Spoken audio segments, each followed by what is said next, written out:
환자혁명 4장 건강을 결정짓는 5요소. 수면, 버리는 시간이 아니라 건강에 투자하는 시간.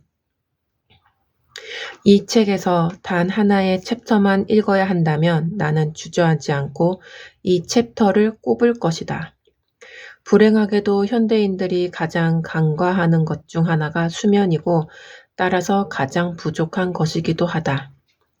생활 습관 때문에 수면이 부족한 경우도 있고 몸 상태가 온전하지 못해 숙면을 취하지 못하고 어려움을 겪는 경우도 있다.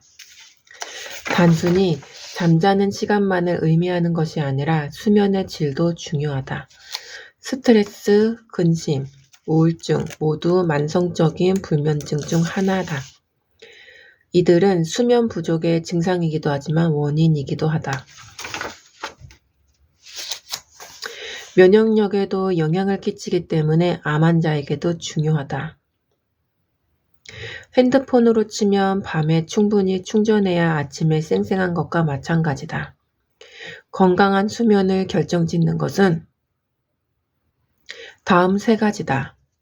얼마나 깊이 자는가, 하루 몇 시간 자는가, 언제 자는가. 잠자는 시간은 비만과 밀접한 관계가 있다. 살을 빼기 위해서는 8시간을 자는 것이 이상적이고 적어도 6시간 이상은 잠을 자야 한다. 신생아는 하루에 14에서 17시간을 자야 한다. 유치원생은 10시간에서 14시간, 초중고생은 9시간에서 11시간의 수면을 필요로 한다. 그래야만 성장, 면역, 두뇌 개발이 정상적으로 이루어진다. 성장기 어린이를 성인과 같은 수준으로 하루 7에서 8시간만 재우면 성장에도 영향을 끼칠 뿐만 아니라 면역력이 떨어져 감기에 걸리기 쉽고 폐렴이나 중이염 같은 간염성 질환에도 취약해진다. 수면은 몸을 재충전시키고 회복하는 시간이다. 10시부터 12시 사이에 호르몬 분비가 왕성하다. 10시에 잠들어 4시간 자는 것이 12시 이후 6시간 자는 것보다 낫다. 빈속에 잠을 자는 것도 중요하다. 그래야만 호르몬 분비가 가능해서 세포 조직의 회복이나 독소 제거 활동이 활발해진다. 야식을 먹고 더부룩한 상태로 잠을 잘 경우 우리 몸은 밤새 소화시키느라 바빠서 호르몬이 분비되고 활동할 겨를이 없다. 밤늦은 시각에 깨어 있으면 신체 활동을 하느라 체내 미네랄과 비타민이 소진되어 영양 결핍을 유발한다. 수면 시간보다 중요한 것이 숙면이다. 잠을 깊이 자지 못하면 뇌파가 불안정하여 탄수화물을 찾게 되고 이는 그렐린의 분비를 증가시킨다. 그렐린은 일명 공복 호르몬이라고 불리는데 말 그대로 배고픔과 식욕을 유발하여 밤늦은 시간에 음식을 찾게 만드는 주범이다. 숙면을 취하려면 잠자리는 어둡고 조용한 것이 좋다. 따뜻한 욕조에 몸을 담그거나 너무 늦지 않은 시간에 운동하는 것도 숙면을 취하는 데 도움이 된다. 잠이 반드시 미용만을 위해 필요한 것은 아니다. 잠이 부족하면 코티솔이라는 스트레스 호르몬의 분비도 촉진되는데 당뇨, 고혈압, 암과 같은 성인병의 원인이 된다. 코티솔은 그렐린과 마찬가지로 식욕을 높이고 지방을 저장하기 때문에 살이 찌는 원인이 되기도 한다.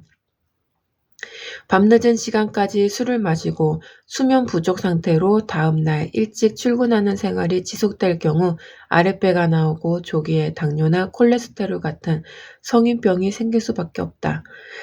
특히 잠이 부족하면 면역력을 떨어뜨려 감기에 걸리기도 쉽고 성인 여성은 방광염, 아이들은 중이염이나 폐렴 같은 간염성 질환에 걸리기 쉽다. 잠이 부족한 상태로 피곤한 일정을 소화하고 난 후에 대상포진 증상이 나타나기도 한다. 면역이 흐트러졌기 때문이다. 수면제는 졸피뎀이다. 수면제 용도로 장기 복용하는 환자 중에 우울증 증상이 나타난다면 이 약의 부작용일 확률이 크다. 심한 경우 자살 충동이 생길 수 있다고 경고하기 때문에 반드시 의사와 상담하고 복용을 중단해야 한다. 수면 진정제의 한국어 어감은 온화하지만 영어로는 최면제라고 부른다. 멜라토닌. 불면증 환자들이 가장 많이 사용하는 영양제가 멜라토닌이다. 멜라토닌은 날이 어두워지면 뇌의 송파선에서 분비되어 우리 몸의 수면과 기상주기를 조절하는 호르몬이다. 멜라토닌은 나이 들면서 자연스레 감소하기 시작한다. 멜라토닌 수치의 저하는 수면장애를 유발하고 수면장애는 또다시 2차적으로 인지저하, 치매 가속화, 심혈관 질환, 대사질환, 당뇨, 혈압, 비만 등을 유발한다. 멜라토닌이 낮과 밤의 사이클을 관장하는 뇌의 특정 부위 혹은 특정 뇌세포에 직접 작용하기 때문이다. 혈당 상승과 같은 만성 질환은 멜라토닌의 정상 분비를 억제하여 당뇨병 환자의 경우 수면 장애를 경험하는 비율이 높다. 멜라토닌이 건강한 사람의 수면 습관과 숙면에 도움된다는 것은 의심할 여지가 없다. 정말 궁금한 것은 멜라토닌이 만성 불면증 환자에게도 도움이 될까? 한 발 더 나아가 수면 장애 부작용을 유발하는 처방약을 복용 중인 환자에게도 도움이 될 수 있을까? 멜라토닌은 이 시험을 거뜬히 통과했다. 멜라토닌 섭취가 혈압약의 부작용에 의한 불면증 증상을 완화하는 데 도움이 되는지를 알아보는 연구가 진행되었다. 베타 차단제를 복용하는 중년 남성과 여성을 대상으로 실험이 진행되었는데 3주 경과 후 매일 2.5mg의 멜라토닌을 보충받은 그룹은 평균 수면 시간이 현저하게 길었고 잠에 빠져드는 시간도 짧게 걸리는 것으로 나타났다. 또한 숙면에 취하는 비율도 비교 그룹에 비해 7.6% 높게 나타났다. 암 환자들 중 스트레스와 항암치료 후유증으로 수년간 지속되는 불면증에 시달리는 경우 역시 멜라토닌이 도움되는 것으로 나타났다. 수면 유도를 위해 자낙스와 같은 신경안정제를 처방받아 복용하는 환자들이 알아야 할 점은 이 약물들이 멜라토닌 분비를 억제한다는 것이다. 자낙스와 알프라졸람 계열의 약물들은 야간 멜라토닌 상승을 현저히 억제함으로써 자연적인 수면을 취하는 데 오히려 방해가 된다. 이 때문에 약물 의존성이 발생한다. 숙면과 관련해 멜라토닌만큼이나 중요한 호르몬이 행복 호르몬으로 알려진 세로토닌이다.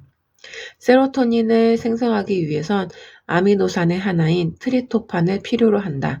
트립토판은 수면을 돕는 것 외에도 생리전 증후군이나 섬유 근육종의 증상을 완화시키고 불안증, 탄수화물, 식탐, 술 마신 뒤 숙취를 완화시키는 효과가 있다.